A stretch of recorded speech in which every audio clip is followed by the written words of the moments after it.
Morning everyone. So we're heading down to the mill pond to do a little bit of a weekly check-in on the swans. And I saw something yesterday that was quite exciting, so if it's there today, we're in for a treat. So let's go have a look at the swans.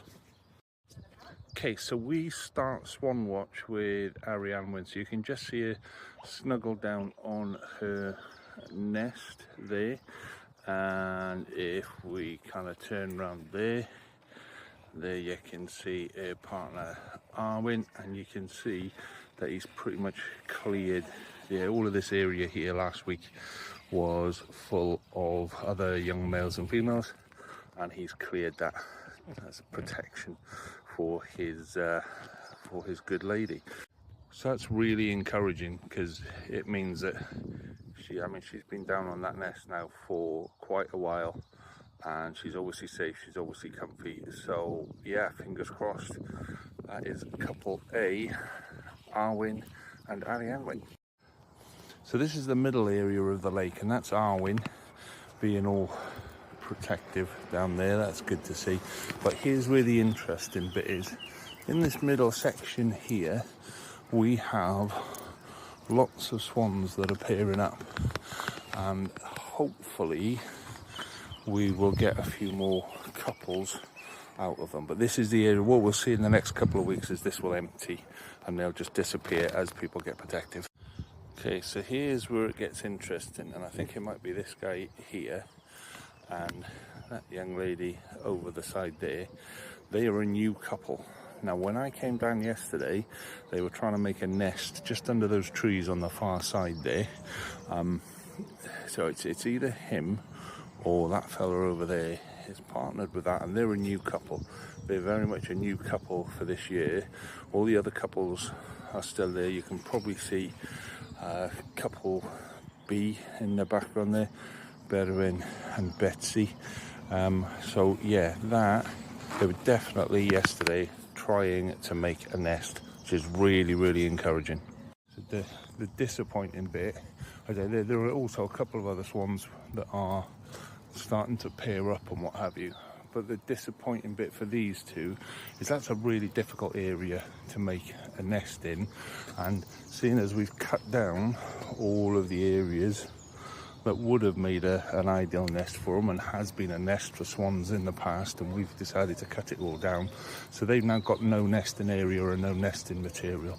So that's a real shame, because that little lady there is looking for somewhere to lay her eggs, and she hasn't got anywhere, which is a real shame. But the encouraging thing is that we've got more swans ready to nest. So a little bit further up we see couple B, Betsy and Berwin. Now they have been trying to make a nest in that area there, but you can see they're both out on the water, so she's not quite ready to lay eggs yet.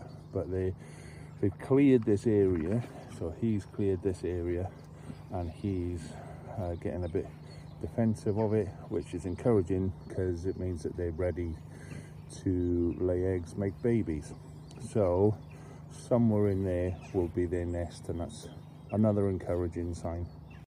Okay, so we are up with swan couple C, Carwin and Cariad. Nothing weird going on with Carwin and Cariad, because I think she's in there. I think Cariad is in there. So sometimes you can see a little fleck of white in there, and the two young uns here I think are leftover siblings, leftover cygnets from last year who haven't quite fledged. They've still got a bit of grey in them, so they're not quite ready. But he's not very defensive around them. He's cleared the pond of all the others, but there are two of his own cygnets from last year that he hasn't cleared the pond, which is strange. They did go late last year. I think they were building their nest, and then we had all the floods, and I think their nest got flooded before they could lay eggs, and then they just rebuilt one, so they had a late brood, where some of the others were early brooders last year and lost their nest, lost their eggs. But I think that's why that little one there is probably the last of last year. So that might be, yeah, that might be Carwyn and Cariad there. And she's not quite ready. She was yesterday, she was on the nest yesterday. So maybe she's just getting ready to go down. And I think that's the last of their brood from last year. There were 2 here yesterday, so I think that might be the last one. So as we go and have a look at Dylan and Delith, this is again the area that has been a nest in sight in the past, and down the bottom there, but I say they aren't going to use that this year, probably not next year as that green foliage takes over. They won't be able to use that now for probably not again, which is a real shame, because this used to be a regular nest in sight for them. We'd have one over here, one over there, and one down there. So anyway, on to Dylan and Delith. So we are on the wrong side of the pond. We're quite far away from the nest, but Dylan has come to say hello, and he's having his morning breakfast over there. So we'll walk around and we'll have a look at Delith, but he won't be around there, but he is very much in control of his patch. Completely empty, just him and the wife.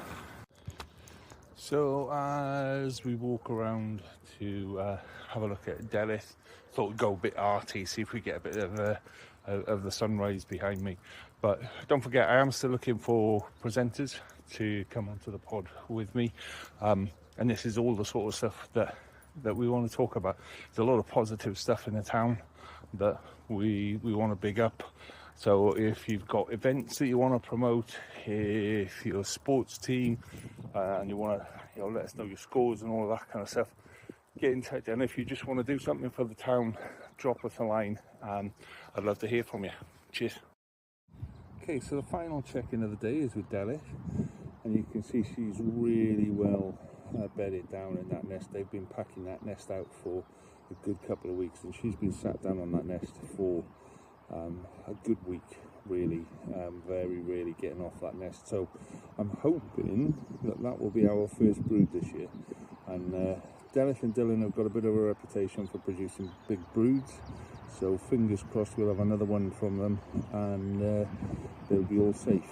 But it does just take a couple of wet weeks for it to flood, so hopefully, fingers crossed, we can get that sorted, and she won't be losing her brood this year.